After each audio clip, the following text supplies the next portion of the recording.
ಈಗ ಎಲ್ಲ ಕಡೆ ಸಿಲಿಂಡ್ರ್ ಇಲ್ಲ ಅನ್ನೋದೇ ಸುದ್ದಿ. ಸಿಲಿಂಡ್ರ್ ಇಲ್ಲದೆ ಅಡುಗೆ ಮಾಡೋದು ಹೇಗಪ್ಪ ಅನ್ನೋ ಯೋಚನೆ.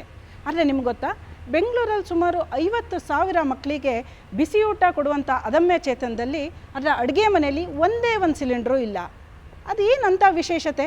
ಬನ್ನಿ, ಈ ಅದಮ್ಯ ಚೇತನದ ಸಂಸ್ಥಾಪಕಿಯಾಗಿರುವಂಥ ಶ್ರೀಮತಿ ತೇಜಸ್ವಿನಿ ಅನಂತಕುಮಾರ್ ಅವ್ರು ನಮ್ಮ ಜೊತೆ ಇದ್ದಾರೆ. ಅವ್ರನ್ನೇ ಕೇಳೋಣ, ಇದರ ವಿಶೇಷತೆ ಏನು ಅಂತ. ಮೇಡಮ್, ಮೊದಲಿಗೆ ನಿಮ್ಗೆ ಅಭಿನಂದನೆಗಳು. ಯಾಕೆಂದರೆ ಎಲ್ರಿಗೂ ಇರುವಂಥ ಒಂದು ಯೋಚನೆ, ಇವತ್ತು ಸಿಲಿಂಡ್ರ್ ಇಲ್ಲ, ಏನು ಮಾಡೋದು ಅನ್ನೋ ಯೋಚನೆ ನಿಮಗಿಲ್ಲ. ಹೇಗೆ ಸಾಧ್ಯ ಆಯಿತು ಮೇಡಮ್ ಇದು?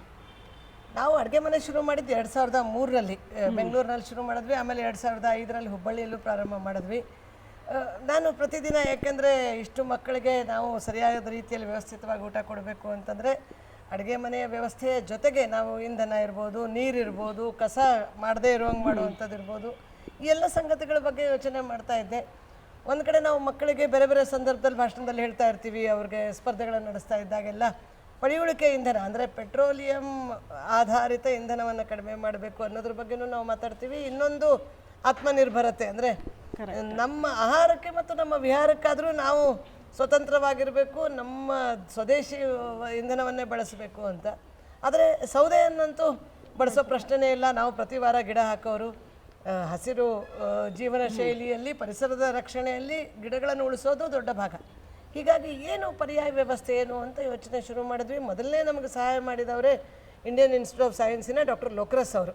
ದುರದೃಷ್ಟವಶಾತ್ ಇವತ್ತು ನಮ್ಮ ಮಧ್ಯೆ ಇಲ್ಲ. ಅವರು ನಮಗೆ ಮೊದಲನೇದು ಸ್ಮೋಕ್ಲೆಸ್ ಚೂಲ ಅಂತ ಮಾಡಿಕೊಟ್ರು. ಇವತ್ತಿಗೂ ನಾವು ಅದನ್ನು ಉಪಯೋಗಿಸ್ತಾ ಇದ್ದೀವಿ. ನಮ್ಮಲ್ಲೇ ಬರುವಂಥ ತೆಂಗಿನ ಚಿಪ್ಪಿನಿಂದನೇ ಒಂದು LPG ಸಿಲಿಂಡ್ರು ಉಳ್ದಂಗಾಯಿತು. ಅಂದರೆ ನಾವು ಕಸ ಅಂತ ಬಿಸಾಕೋ LPG ಇದು ತೆಂಗಿನ ಚಿಪ್ಪಲ್ಲೇ ಒಂದು ಸಿಲಿಂಡ್ರ್ ಉಳಿತಲ್ಲ ಅಂತ ನನಗೆ ಅಲ್ಲಿಂದ ಚಿಂತನೆ ಪ್ರಾರಂಭ ಆಯಿತು. ನಾನು ಬೇರೆ ಬೇರೆಯವ್ರ ಜೊತೆಗೆ, ವಿಜ್ಞಾನಿಗಳ ಜೊತೆಗೆ ಚರ್ಚೆ ಮಾಡಿದ್ವಿ. ಎನರ್ಜಿ ಸಿಸ್ಟಮ್ಸಲ್ಲಿ ಕೆಲಸ ಮಾಡೋರ ಜೊತೆಗೆ ಟೆರಿ ಅಂತ ಒಂದು ಸಂಸ್ಥೆ ಇದೆ, ಅವರ ಸಂಘಟನೆ ಜೊತೆಗೆ ಚರ್ಚೆ ಮಾಡಿದ ಮೇಲೆ ಗ್ಯಾಸಿಫೈಯರ್ ಅನ್ನುವಂಥ ಒಂದು ಯೂನಿಟ್ ಇದೆ.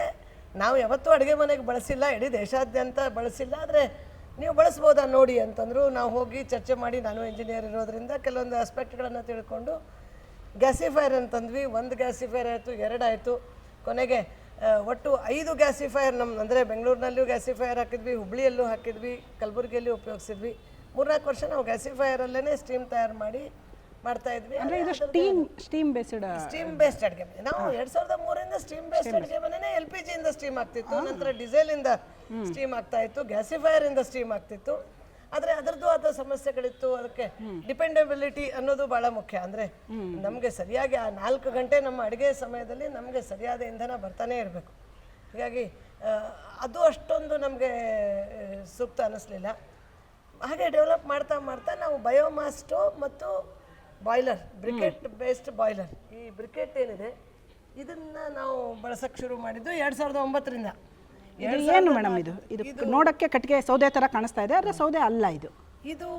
ಇದು ಬೇರೆ ಬೇರೆ ಸಂಗತಿಗಳು ಇದರಲ್ಲಿ ಇರ್ತದೆ. ಈಗ ನಗರ ಪ್ರದೇಶದಲ್ಲಿ ಸಿಗುವಂಥದ್ದು ನಾವೇನು ಈ ಕಸವನ್ನು ವಿಂಗಡಣೆ ಮಾಡಿರ್ತೀವೋ, ಸೆಗ್ರಿಗೇಟೆಡ್ ವೇಸ್ಟಲ್ಲಿ 2 ಇರ್ತದೆ. ಒಂದು ಮೆಟಲ್ಲು, ಪ್ಲಾಸ್ಟಿಕ್ಕು ಇರ್ತದೆ. ಅದು ಹಸಿ ಕಸ, ಒಣ ಕಸ ಅಂತ ಸಾಮಾನ್ಯ ಭಾಷೆಯಲ್ಲಿ ಹೇಳ್ತೀವಿ. ಆದರೆ ಪ್ಲಾಸ್ಟಿಕ್ ಇಲ್ಲದೆ ಇರೋದು ಮತ್ತು ಮೆಟಲ್ಸ್ ಇಲ್ಲದೆ ಇರೋ ವೇಸ್ಟ್ ಏನಿರುತ್ತೆ, ಕಂಬಸ್ಟೇಬಲ್ ಅಂತ, ಯಾವುದು ಸುಡುವಂತಹ ಅದರ ಒಂದು ಪ್ರಕೃತಿ ಜಾಸ್ತಿ ಇರುತ್ತದೋ, ಕಂಬಸ್ಟೇಬಲ್ ವ್ಯಾಲ್ಯೂ ಜಾಸ್ತಿ ಇರುವಂಥದ್ದನ್ನು ಸೇರಿಸ್ಬಿಟ್ಟು, ಈಗ ಉದಾಹರಣೆಗೆ ಬಿಸ್ಕೆಟ್ಗಳು ಡೇಟ್ ಬಾರ್ ಆಗಿರ್ಬೋದು, ಒಂದು ಫ್ಯಾಕ್ಟ್ರಿಯಿಂದ ಬಿಸ್ಕೆಟ್ಗಳು ಡೇಟ್ ಬಾರ್ ಆಗಿರೋ ಬಿಸ್ಕೆಟ್ಗಳನ್ನು ಕೊಟ್ಟರೆ ಅದನ್ನು ಇದಕ್ಕೆ ಮಾಡ್ತಾರೆ. ಇದು ಒಟ್ನಲ್ಲಿ ಕಸ, ಹೌದು, ಬೇಡ ಅಂತ ತ್ಯಾಜ್ಯ ವಸ್ತುವಲ್ಲಿ ಬಳಸಿ ಮಾಡಿರುವಂಥ ಅಗ್ರಿಕಲ್ಚರಲ್ ವೇಸ್ಟ್ ಆಗಿರ್ಬೋದು.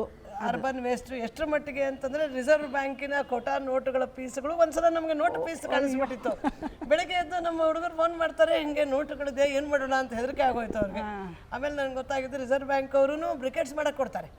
ಹಾಗೆ ಅಂದರೆ ಬಿಸಾಕದೆ ಇದನ್ನು ಬಳಸಲಿಕ್ಕೆ ಆಗುವಂಥ ಒಂದು ಬ್ರಿಕೆಟ್. ತ್ಯಾಜ್ಯ ನಿರ್ವಹಣೆಗೂ ಇದು ಒಂದು ಉತ್ತಮ ಪರಿಹಾರ. ಒಂದು ಕಡೆ ನಾವು ಕಸನೂ ನಮ್ಮ ಅಡುಗೆ ಮನೆಯಿಂದ 1 ಗ್ರಾಮ್ ಕಸನೂ ಕೊಡಲ್ಲ, ಅದರ ಜೊತೆಗೆ ನಾವು ದಿನ 1 ಟನ್ ಅಷ್ಟು ಈ ಕಸವನ್ನು ಬಳಸುವಂಥದ್ದು ಬೆಂಗಳೂರಿನಲ್ಲಿ. ಹಾಗೆ ಹುಬ್ಬಳ್ಳಿಯಲ್ಲಂತೂ 1.5 ಟನ್. ನನಗೆ ಇನ್ನೊಂದು ಮುಖ್ಯವಾಗಿ ನಾವು ಸೌದೆ ಯಾಕೆ ಬಳಸಲ್ಲ ಅಂದರೆ ಅದರಿಂದ ಬರೋ ಹೊಗೆ. ಈ ಹೊಗೆ ಮುಕ್ತ ಅಡುಗೆ ಮನೆ ನಿಮ್ಮದು ಅಂತೀರಾ, ಹೇಗೆ ಸಾಧ್ಯ ಇದು? ಹೌದು, ಇದರಲ್ಲಿ ನಾವು ನೀವೇನು ಬಾಯ್ಲರ್ ಕಾಣ್ತಾ ಇದೆ, ಈ ಸ್ಮೋಕ್ ಏನು ಹೊರಗೆ ಹೋಗುತ್ತೆ, ಹೀಟ್ ಎಕ್ಸ್ಚೇಂಜರ್ ಅಂತಿದೆ. ಅಂದರೆ ಹೊಗೆ 2 ಭಾಗ ಇರ್ತದೆ ಹೊಗೆಯಲ್ಲಿ. ಒಂದು ಅದು ಬಿಸಿ ಇರ್ತದೆ, ಇನ್ನೊಂದು ಅದರಲ್ಲಿ ಕಪ್ಪು ಕಣಗಳಿರ್ತವೆ. ಆ ಕಪ್ಪು ಕಣಗಳೇ ಗಾಳಿಯಲ್ಲಿ ಹೋಗಿ ಒಂದು ಟೆಂಪ್ರೇಚರು ಜಾಸ್ತಿ ಮಾಡಿಬಿಡ್ತವೆ ಹೊರಗಿಂದು, ಜೊತೆಗೆ ಪೊಲ್ಯೂಷನ್ ಆಗುತ್ತೆ. ನಾವು ಮೊದಲನೇ ಅಂಗವಾಗಿ ನಾವೇನು ಮಾಡಿದ್ವಿ ಅಂತಂದರೆ ಹೀಟ್ ಎಕ್ಸ್ಚೇಂಜರ್ ಅಂತ ನಾವೇ ಡಿಸೈನ್ ಮಾಡಿ ನಮ್ಮ ಇದಕ್ಕೆ ಸೂಟ್ ಆಗುವಂಥದ್ದು ನೀರಿನ ಅಂದರೆ ಆ ಹೊಗೆಯ ಸುತ್ತಲೂ ನೀರು ಇರುತ್ತದೆ. ಆ ನೀರು ಬಿಸಿ ಆಗುತ್ತೆ. ಎಷ್ಟು ಬಿಸಿ ಆಗುತ್ತೆ ಅಂದರೆ ನಮ್ಗೆ ಅಲ್ಲಿ ಒಳಗೆ ಹ್ಯಾಂಡಲ್ ಮಾಡೋಕ್ಕಾಗಲಿಲ್ಲ. ಸೊ ನಮಗೆ ಅಡುಗೆ ಮನೇಲಿ ಹೊಗೆ ಬರೋಲ್ಲ? ಖಂಡಿತವಾಗಿಲ್ಲ. ಅಡುಗೆ ಮನೇಲಿ ಹೊಗೆನೂ ಬರಲ್ಲ, ಬೆಂಕಿನೂ ಏನು ವಾತಾವರಣಕ್ಕೂ ಹೋಗಲ್ಲ. ಇಲ್ಲ. ಆಮೇಲೆ ಏನು ಮಾಡ್ತೀವಿ, ಆ ಹೊಗೆಯನ್ನು ತಣ್ಣಗೆ ಮಾಡಿದ ಮೇಲೆ ಆ ಬಿಸಿಯನ್ನು ತಗೊಳ್ತೀವಿ. ಅದರಿಂದ ಮತ್ತೆ ಬ್ರಿಕೆಟ್ದು ಬಳಕೆ ಕಡಿಮೆ ಆಗುತ್ತೆ.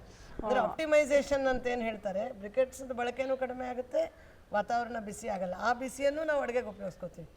ಅದಾದಮೇಲೆ ಅದನ್ನು ಒಂದು ಸ್ಕ್ರಬ್ಬರ್ ಅಂತ ಹೇಳ್ತಾರೆ ಮೆಕ್ಯಾನಿಕಲ್ ಟರ್ಮ್ಸಲ್ಲಿ. ಆ ಸ್ಕ್ರಬ್ಬರ್ ಅಂದರೆ ನೀರಿನ ಒಂದು ಸಿಂಪಲ್ ಆಗಿ ಹೇಳಬೇಕು ಅಂದರೆ ನೀರಿನ ಒಂದು ಬಿಗ್ ಟಬ್ಬಲ್ಲಿ ಈ ಹೊಗೆಯನ್ನು ನೀರೊಳಗೆ ಬಿಡ್ತೀವಿ. ಅವಾಗ ನೀರೆಲ್ಲ ಕಪ್ಪಾಗುತ್ತೆ, ಅಂದರೆ ಬೂದಿ ನೀರಾಗುತ್ತೆ. ಆ ನೀರನ್ನು ನಾವು ಬಳಸೋ ಹಂಗೆ ವ್ಯವಸ್ಥೆ ಮಾಡ್ಕೊಡ್ತೀವಿ.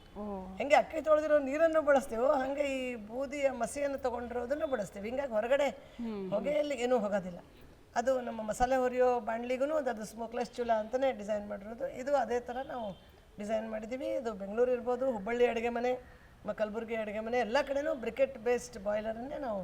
ಮತ್ತು ಈ ಅದಮ್ಯ ಚೇತನದಿಂದ ಎಷ್ಟು ಜನ ಮಕ್ಕಳಿಗೆ ಇವತ್ತು ಊಟಕ್ಕೆ ಹೋಗ್ತಾ ಇದ್ದಾರೆ ಮೇಡಮ್ ಬೆಂಗಳೂರಿನ ಅಡುಗೆ ಮನೆಯಿಂದ? ಬೆಂಗಳೂರಿನಿಂದ 40-45 ಸಾವಿರ ಮಕ್ಕಳು, ಒಟ್ಟು ನಮ್ಮ 1,65,000 ಮಕ್ಕಳಿಗೆ. ಎಲ್ಲೂ ನಮಗೇನು ಚಿಂತೆ ಇಲ್ಲ. ಎಲ್ಲ ಕಡೆನೂ LPG ಮುಕ್ತ ಮಾಡಿದ್ದೀವಿ, ಕಸ ಮುಕ್ತನೂ ಮಾಡಿದ್ದೀವಿ. ಸೊ ಕಸವನ್ನೇ ಇಂಧನವಾಗಿ ಬಳಸುವಂಥ ಈ ಒಂದು ವಿಧಾನವನ್ನು ಡೆವಲಪ್ ಮಾಡ್ತಾ ಬಂದ್ವಿ. 2004ರಿಂದ 2009 ಒಂದು ರೀತಿ ಬೇರೆ ಬೇರೆ ಪ್ರಯೋಗಗಳನ್ನು ಮಾಡಿದ್ಮೇಲೆ 2009ರಿಂದ ಒಂದು LPG ಸಿಲಿಂಡ್ರನ್ನು ನಾವು ನಮ್ಮ ಅಡುಗೆ ಮನೆಯಲ್ಲಿ ತೆಗೆದುಕೊಂಡಿಲ್ಲ. ಗ್ರೇಟ್, ನಿಜಕ್ಕೂ ಗ್ರೇಟ್. ಅದು ಅಲ್ಲೂ ಇವತ್ತಿನ ಸಂದರ್ಭದಲ್ಲಿ ಅಂದರೆ ಒಂದು LPG ಶಾರ್ಟೇಜ್ ಆಗಿರುವಂಥ ಇವತ್ತಿನ ಸಂದರ್ಭದಲ್ಲಿ ನೋಡಿದಾಗ, ನೀವು 17 ವರ್ಷದಿಂದ ಇದನ್ನು ಯೂಸ್ ಮಾಡ್ತಾ ಇದ್ದೀನಿ ಅಂತೀರಾ. ಇಂಥ ಸಂದರ್ಭದಲ್ಲಿ ನೋಡಿದಾಗ ನಮಗೆ ನಿಜವಾಗ್ಲೂ ಖುಷಿ ಆಗುತ್ತೆ.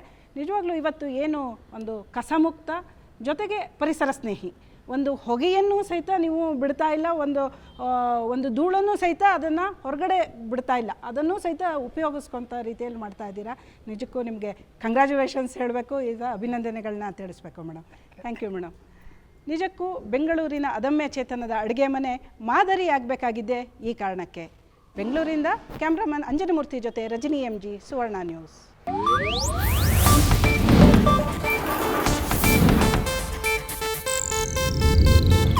ಇದು ಏಷ್ಯಾನೆಟ್ ನ್ಯೂಸ್ ನೆಟ್ವರ್ಕ್ ಪ್ರಸ್ತುತಿ.